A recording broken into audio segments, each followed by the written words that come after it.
রাজ্যপাল নির্দেশ দিয়েছিলেন এক, হলো আর এক। শেষ পর্যন্ত সেই নির্দেশ অগ্রাহ্য করে নতুন নির্বাচিত দুই তৃণমূল বিধায়ককে শপথ বাক্য পাঠ করালেন বিধানসভার স্পিকার বিমান বন্দ্যোপাধ্যায়। তারপরেই রাষ্ট্রপতির কাছে রিপোর্ট পাঠালেন ক্ষুব্ধ রাজ্যপাল।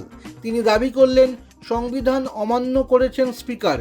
বিমান যদিও এসবে আমল দিতে নারাজ, তিনি জানিয়ে দিলেন স্পিকারকে সরানো যাবে না।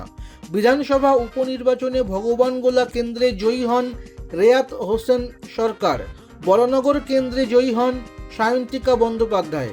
গত 4ই জুন লোকসভা নির্বাচনের ফলের সঙ্গে এই দুই বিধানসভা কেন্দ্রে উপনির্বাচনের ফল ঘোষণা হয়, কিন্তু নতুন নির্বাচিত বিধায়কদের শপথ গ্রহণ নিয়ে তৈরি হয় জট।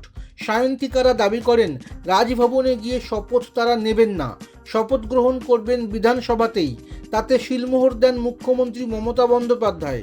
ওই প্রেক্ষিতে তিনি বলেছিলেন, রাজভবনে যা কীর্তি কেলেঙ্কারি চলছে তাতে মেয়েরা যেতে ভয় পাচ্ছে বলে অভিযোগ করেছে আমাকে। অন্যদিকে রাজ্যপাল সিভি আনন্দ বোসও অনড় ছিলেন। তিনি স্পষ্ট জানিয়ে দিয়েছিলেন রাজভবনে গিয়েই নিতে হবে শপথ।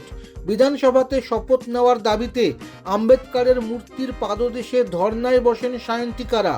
তার মধ্যেই স্পিকার বিমান এবং রাজ্যপালের মধ্যে শুরু হয় চিঠি বিনিময়। রাষ্ট্রপতিরও দ্বারস্থ হন বিমান। গত 1 মাস ধরে এই টানাপোড়েনের মাঝে বৃহস্পতিবার রাজ্যপাল জানিয়েছিলেন ডেপুটি স্পিকার আশীষ বন্দ্যোপাধ্যায়ই শপথ পাঠ করাবেন দুই বিধায়ককে।